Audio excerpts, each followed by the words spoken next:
Hey guys, welcome back again to Waka Waka. Abby here. It's so nice to be back again. Oh my god.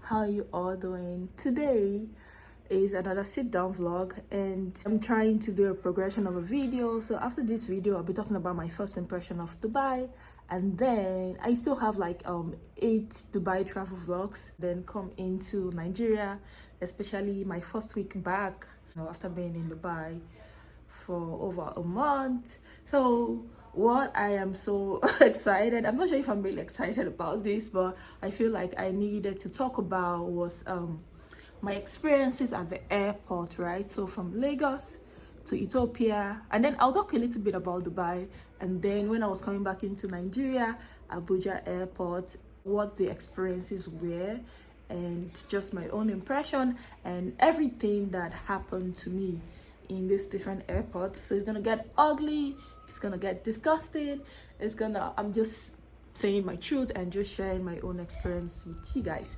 So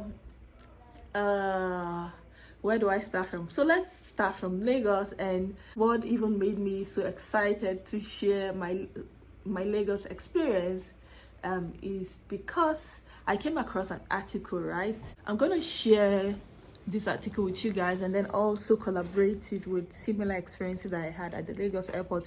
Now, when it comes to traveling outside of Nigeria, Lagos is not my favorite place it's my least favorite places I want to travel into, because I mean, aside from Lagos being Lagos, I just have anxiety traveling into into Lagos. And for me, I do prefer Abuja, okay, because it's less stressful and the airport officials are actually nicer. I'm gonna start reading it. So this woman is saying that she wrote, my 14-year-old daughter, right, is traveling by herself. Immigration took all her money before they let her go. So she's now like, they took money from a fucking 14-year-old, didn't even leave her 1 kobo or 1,000 naira so she can buy food while she wait. How wicked. So fan official, I am so angry. A child, why are you stealing money from a child? And you took it all and didn't even let her call her mother. Whoever was involved would die in penury. Oh my god. Your joy will turn to ashes. I didn't even read this part, I just read the first part, and I was like, this definitely relates to what I experienced at Lagos airport, not just once but severally actually. You will plant seeds and harvest thorns that will tear your flesh. Oh my god. I'm not supposed to read it. I am stunned at the wickedness. A child, a bloody child. This is basically a mom, right? So a child was traveling from Lagos airport to Canada, and while she was going through, the several to go through immigration, you have to go to customs. They literally, asked a child for money, and they cut it.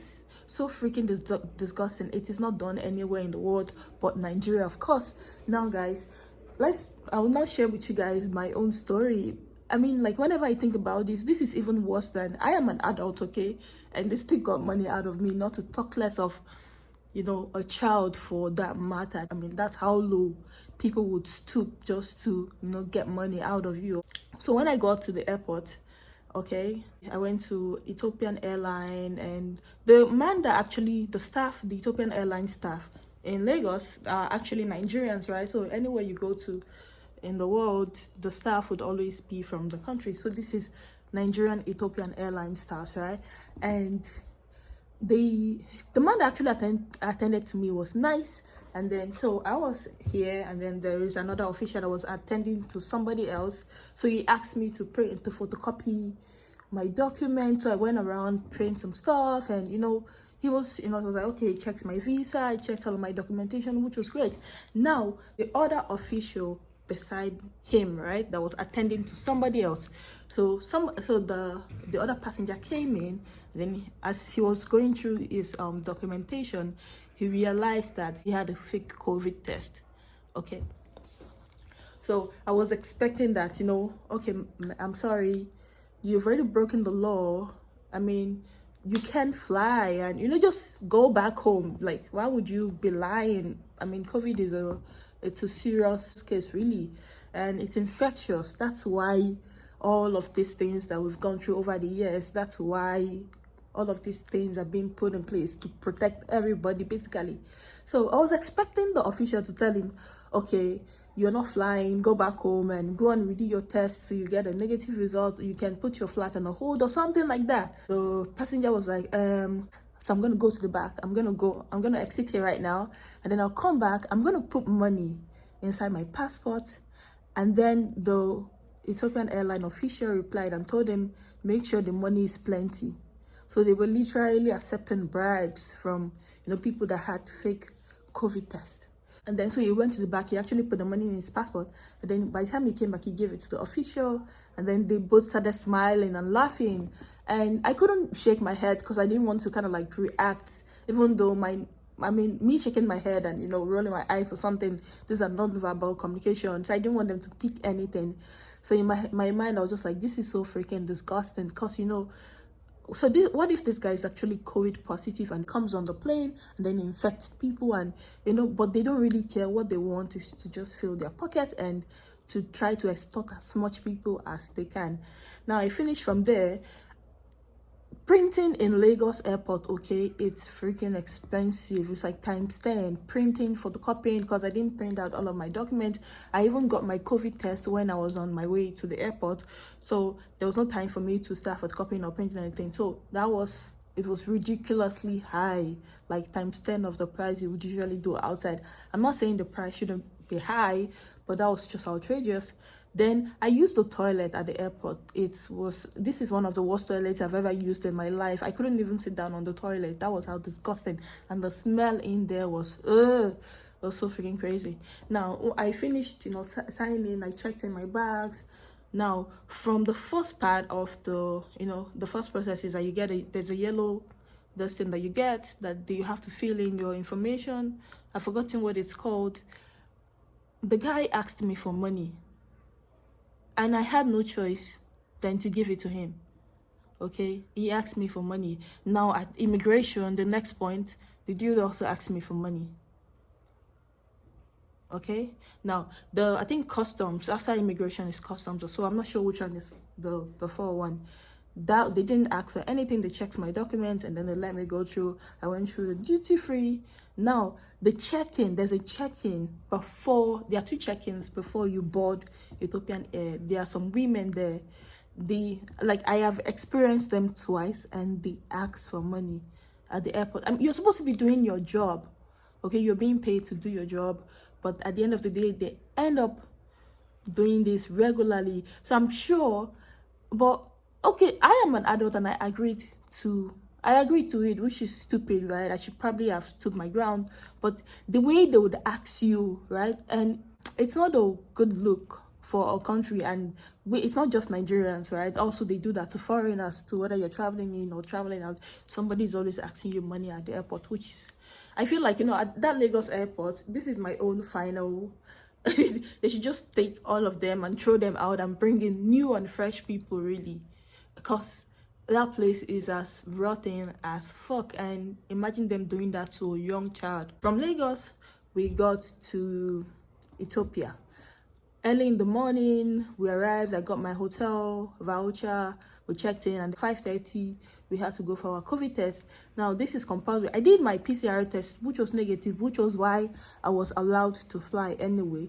Now, early in the morning, PCR test in the cold, around like 3 o'clock. No, not PCR test, RT test. That was what we did. So that's what I have to do before I can proceed to Dubai. Now, by the time by 3 o'clock, the test came out and it said that I was positive. Positive of what? Okay? Like, how can I be negative in Nigeria and then I'm positive in Ethiopia? It doesn't make sense. All right, this is the truth. This is the reality right here. So at first, when I saw that, I just sat down in the corner and I just cried. I cried and then I cleared my eyes and I was like, okay, what is the way forward? I spoke to some of the people that tested us and they're like, well, you have to go and change your flight. You have to check in into a hotel and until you're negative before you can fly. But I have a reservation in Dubai and some other things right now, but all of those things do not matter. Now, that's me, right? Imagine these times, I don't know, over 100 people being positive at the airport, right? We were negative in Nigeria, and then when we get to Ethiopia, it doesn't really make sense at all. So from that whole process, it's a lot of people, right? So I started interacting with some Nigerians, and then some other people too. And then we were like, some the Nigerians that I started speaking with at the airport, they had been there a day earlier.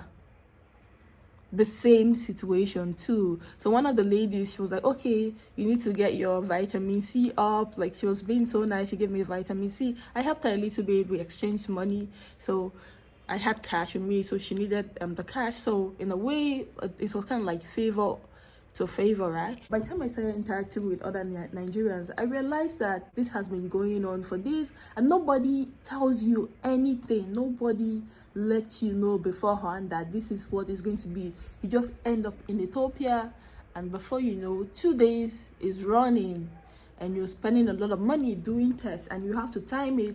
You have to stay in the hotel that you have to pay for. You have to pay for your food, especially during December when Dubai changed their requirements for Nigerians traveling into the country. Even Ethiopians still had to partake in the test. After like 24 hours, I was like, this holiday, it's not a must that I go to Dubai. I can as well stay in Ethiopia. The country is beautiful. There's so many amazing places that I can just, switch off my plan and get a tour guide and start exploring the country. All right, that was a point that I got to, and when I started speaking to Nigerians about it, they're like, no, you must go to Dubai. You're going to Dubai. These are people I've never met before, and and they were so nice. We actually stuck together, going back and forth with the test. They were like, at the point I was like, oh God, I'm so exhausted from this whole process, and the encouragement actually kept me going. Like, okay, just come back tomorrow morning, do another test, go to the other clinic, do another test. And so I had my first week allowance to go to Dubai. My first week allowance, a particular amount of money, right, that I had in cash. I spent, imagine a Dubai first week allowance. I spent it all doing tests in Ethiopia.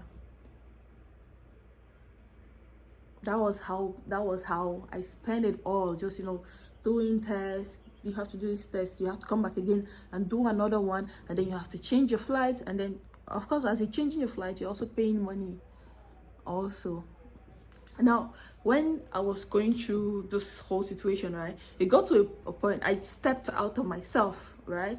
And then I was looking at, at the airport, there's a lot of people. And funny enough, these were mostly Nigerians traveling through Dubai, from their outfits, from, the way they dress, the way they talk. You can actually tell some of them are Nigerians. Majority of them actually. As I was looking at, them after I'd done my test, and I've done like 2 tests, so I'm kind of used to knowing that this test might come out positive, right?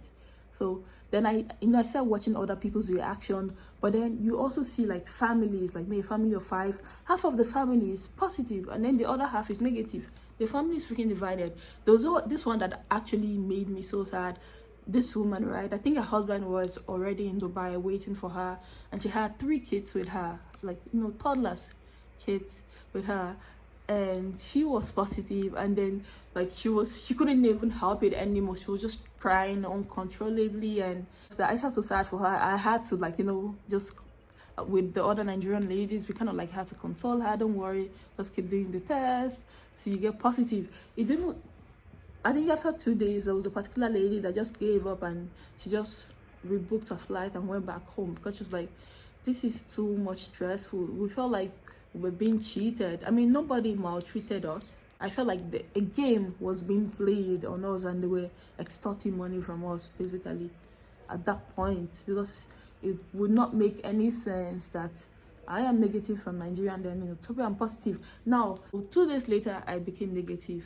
My 2 tests became negative, which was good, right? I flew into Dubai. I was also negative. I did it because you have to do an instant PCR test when you get to Dubai. So a few days later, also, I checked the test. I was negative because there were some hotels that I checked into that they needed to see my test results. So I went online on the government website, I printed it out, and it showed that I was actually negative. So in that 48 hours, what was going on? Yes, which is the question. I mean, we, at the end of the day, we are Africans, okay? There are things that we need to question, really. There are things that we need to question, and these are some of them, okay? These are some of the things that we really need to look into. You understand, right? So going through Dubai was super easy. The immigration was fun. It was fast. Not fun, it was fast. I had a contrasting experience while I was coming back into Nigeria through Abuja. Now, imagine the chaotic experience that I had at Lagos, where people were, trying to get money out of you. People were not doing their job properly. It was totally different.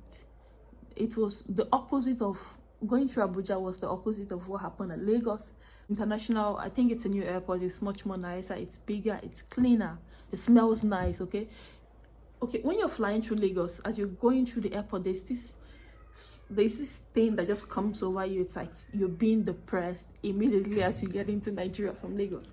But I didn't feel like when I was coming through Abuja, the staff were actually so professional. They were nice.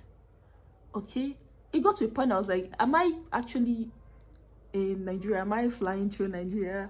I couldn't really believe my eyes. It was one of the most traveling experiences that I've had, which was when I was coming back, and that was traveling to Abuja. These were my 3 airport experiences: Lagos, Ethiopia, and then going to Abuja.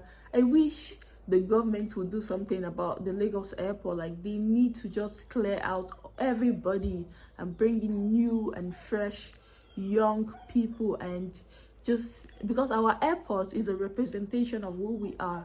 If the airport is corrupt, it should tell you a lot about you coming into Nigeria, because that's what it is basically. The airport of a country will tell you what type of experience you're going to have in a particular country, and Lagos airport is a no. I know that there are direct flights from Nigeria now to Dubai. Hopefully those irrelevant threats are just going to go out of the window.